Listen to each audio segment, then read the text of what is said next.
Hoje, 15 de março, é o Dia do Consumidor.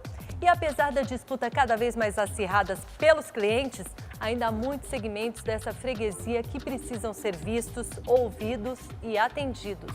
O Brasil é um país com cerca de 24 milhões de deficientes. Grande parte deles com necessidades especiais, pouco notadas e exploradas pela indústria e pelo comércio. Um mercado promissor com um expressivo público, disposto a pagar pelos produtos e serviços que atendam suas demandas específicas, como mostra agora a reportagem da Elaine Cortez.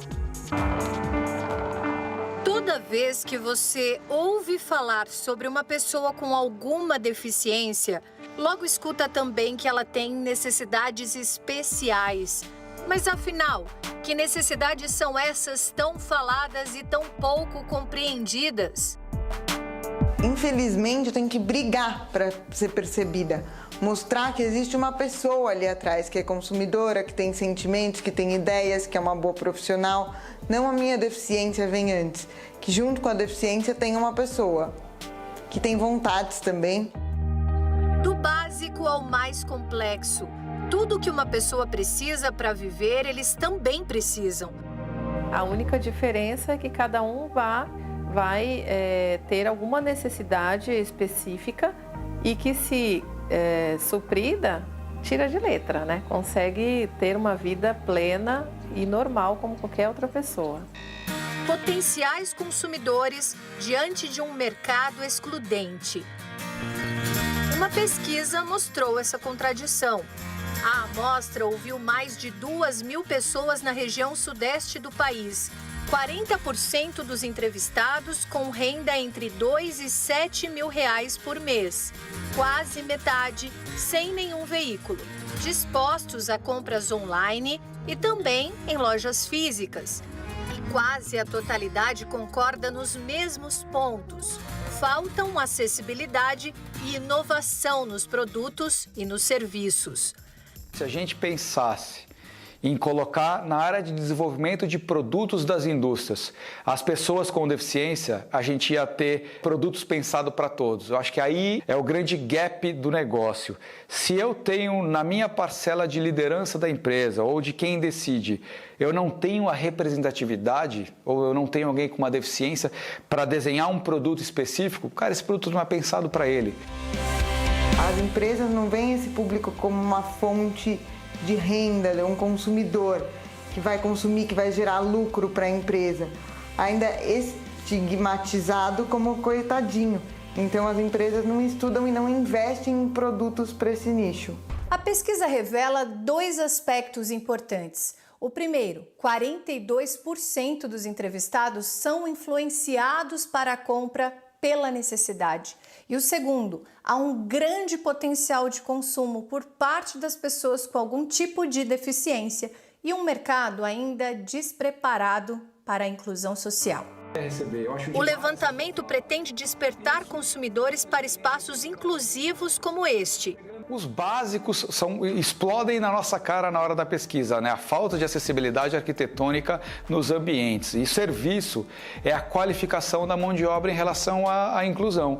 Em relação ao atendimento, por exemplo, de uma pessoa que é surda e que fala em libras, a gente ter esse atendimento qualificado no ponto de venda. Isso vale para um cego, né? A gente ter leitores, QR codes nos produtos para que eles possam identificar os produtos, eles por eles mesmos. Se a indústria ou o varejo continuarem entendendo que isso é um custo, eles vão estar perdendo consumidores. É uma economia gigantesca, é uma economia de 3 bilhões de reais por ano e você está deixando de atender essa parcela da economia.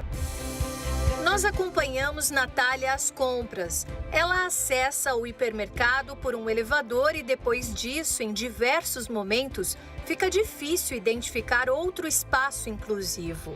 Ela procura ajuda de algum colaborador para simplesmente alcançar um produto na prateleira ou pegar uma mercadoria na geladeira. Alguns funcionários do mercado me ignoraram, mas os consumidores mesmo me ajudavam e tentavam solucionar o problema. O que eu pude perceber é que ninguém se liga em que abrir uma geladeira, empurrando um carrinho de mercado ou guiando uma scooter, aquela geladeira vem e pega na minha orelha. Dividir espaço nos corredores foi outra dificuldade. Às vezes as pessoas abastecendo o mercado de produto tinha que tirar porque não passava o meu carrinho. O caixa preferencial era sinalizado, mas era muito longe. Só me informaram que o hipermercado tinha o carrinho disponível com uma cesta grande para que eu conseguisse fazer as compras na hora do caixa. Então isso foi bem complicado. O que a Natália sente está no cotidiano de milhões de pessoas. Jusilene é cega. A autonomia que ela precisa para identificar uma compra, encontrar uma peça, ler um rótulo, vem de um aplicativo que funciona com a colaboração de voluntários. O aplicativo ele é útil no dia a dia em várias situações. Por exemplo, se eu estou cozinhando e aí eu tenho uma dúvida referente à embalagem de algum produto, se eu tenho dúvidas na cor de uma roupa, ou até mesmo um exame que eu queira saber, ou uma receita médica. Então, qualquer situação que envolva o olhar, no momento eu não tenho quem faça isso para mim, o Be My Eyes ele é extremamente útil. Maravilha! Sabe, o Danilo é uma dessas pessoas que dedica tempo para ser os olhos de quem não enxerga. Você, como voluntário, se inscreve, põe seus dados lá e você passa a ser um apoiador desse aplicativo. O que quer dizer isso? A hora que você se cadastra nesse aplicativo, você está apto a receber uma chamada de uma pessoa cega para ajudar ele em questões do dia a dia.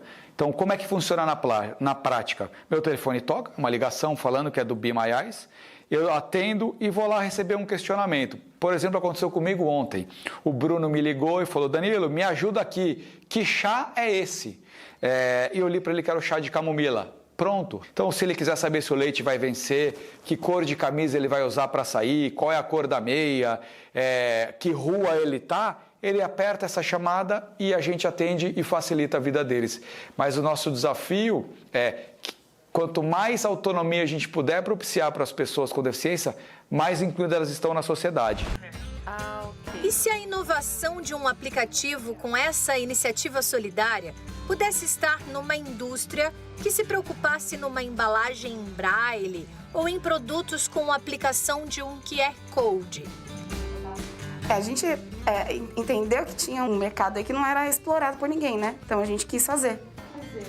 Angélica e Grace se perguntaram e não foi difícil encontrar as respostas. A gente foi buscar no mercado alguma coisa que remetesse a negócio lucrativo. E aí a gente entendeu que existem mais de 24 milhões de pessoas com deficiência, isso para diversos tipos de deficiência que não são atendidos. Elas se deram conta de que empreender para esse público seria uma grande oportunidade. Eu não tenho deficiência, a Grace também não. E eu não tinha, na minha família, nem na família, eu não tinha proximidade com a pessoa com deficiência. Então, o primeiro ponto que a gente entendeu é eu preciso conhecer essa pessoa. Um vestido para mulheres amputadas ou cadeirantes é só um exemplo. E a ideia é que cada composição seja atual e não apenas funcional. Preciso estudar quem eu vou atender, que tipo de necessidades aquela pessoa tem para se vestir, para poder criar uma roupa que atenda a maior quantidade de necessidades. Então, que seja um zíper com argola para a pessoa conseguir subir o zíper sozinho.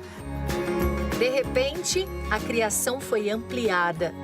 Hoje, nosso carro-chefe, braille, QR Code e as máscaras acessíveis, porque eu consigo oferecer, de fato, mais autonomia para essas pessoas. É muito possível, tanto que a gente faz essa construção do QR Code no tecido da roupa. A gente não coloca o QR Code numa tagzinha que você vai fazer a leitura e depois você não sabe onde colocou, provavelmente porque você não enxerga. Esse QR Code, ele fica no tecido, então você consegue escolher e saber exatamente qual a roupa que você está vestindo. E no caso do braille, o braille é extremamente importante, porém não lembrado. Muitas pessoas ainda nascem cegas e são alfabetizadas em braille. Empresários pioneiros na inclusão investem principalmente numa sociedade mais justa para todos. As indústrias estão perdendo muito dinheiro para um público que merece ser respeitado, para um público que tem poder econômico para comprar. A gente tem muita procura de pessoas com deficiência e sem deficiência, porque eles querem se sentir o quê? Inseridos e pertencendo ao mercado da moda, porque é um mercado que exclui demais. E a nossa intenção é incluir todo mundo, de fato.